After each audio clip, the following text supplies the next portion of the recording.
Yang pertama itu kita akan membentuk tim campaign marketing terlebih dahulu untuk saling bekerja sama dan sebelum memulai make sure bahwa seluruh anggota itu memahami esensi dan materi dari marketing campaign ini. Lalu yang kedua itu ada membuat tujuan.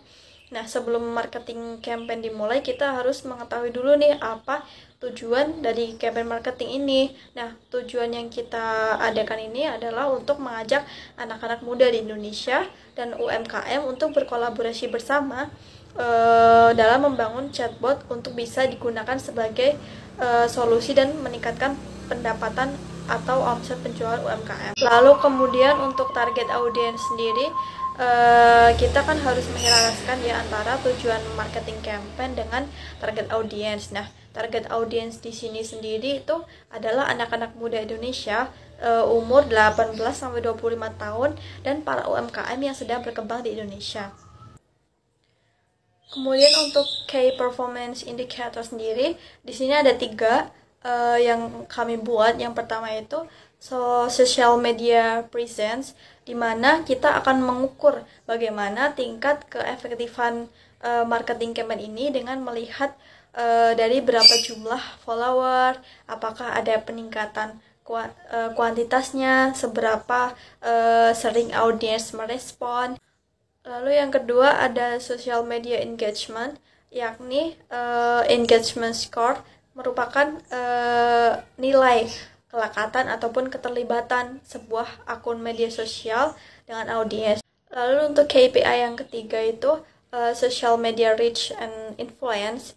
Nah, hal ini itu biasanya diukur dengan seberapa mampu konten yang kita bagikan itu menghipnotis para audiens. Apakah pilihan social media channel yang kita gunakan itu sudah berhasil menarik simpati audiens seperti itu. Lalu untuk strength and weakness-nya, strength-nya sendiri tentu saja pengaplikasiannya itu yang mudah digunakan gitu. Maksudnya fleksibel untuk digunakan melalui platform sosial media seperti Facebook, Instagram, Twitter, TikTok. Nah, sehingga dapat menjangkau audiens yang secara luas gitu. Lalu ada biaya pengoperasiannya yang juga relatif murah serta memiliki akses yang luas. Kemudian untuk weakness-nya sendiri itu yang pertama tentu saja ya membutuhkan pengalaman dalam penerapannya. Kemudian yang kedua harus membutuhkan patience dan konsistensi, karena tanpa adanya dua ini akan menyebabkan munculnya sikap pesimis dari teamwork itu sendiri dalam marketing campaign-nya. Oke, untuk yang pertama itu kita membangun teamwork yang kuat dulu, kemudian membuat konsep marketing campaign. Nah, barulah setelah itu kita bisa membagi job desk sesuai dengan bidang kemampuan masing-masing setiap anggota. Nah, selanjutnya kita membuat jadwal kapan kita harus memulai campaign, kapan kita akan mengakhiri, termasuk menemukan waktu-waktu yang tepat untuk kita memulai action campaign.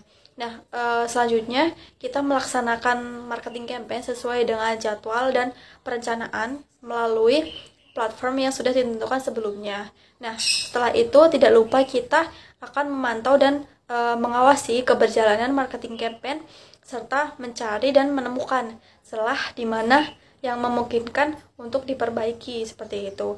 Kemudian yang terakhir kita harus mengevaluasi hasil akhir marketing campaign dengan melihat KPI yang telah ditetapkan. Oke, jadi konsep marketing campaign ini nanti akan melibatkan masyarakat luas, terutama pengguna sosial media, untuk ikut serta dalam mensukseskannya marketing campaign ini. Jadi kita akan membuka campaign volunteer, sehingga hal ini membuka peluang bagi mereka yang ingin membangun dan memperluas jaringan sosial, membangun kerjasama tim, dan mengasah keterampilan yang mereka miliki gitu, sehingga diharapkan dengan adanya campaign volunteer ini dapat meningkatkan keberhasilan dari marketing campaign ini, baik dari segi kuantitas seperti seberapa banyak anak-anak muda yang mulai tertarik untuk mengembangkan chatbot yang berkolaborasi dengan UMKM, dan bagaimana manfaat yang sudah dirasakan dari para UMKM dalam menggunakan pengembangan chatbot ini sebagai alternatif solusi di setiap permasalahan mereka untuk bisa meningkatkan omset penjualan dari para UMKM itu sendiri. Terima kasih.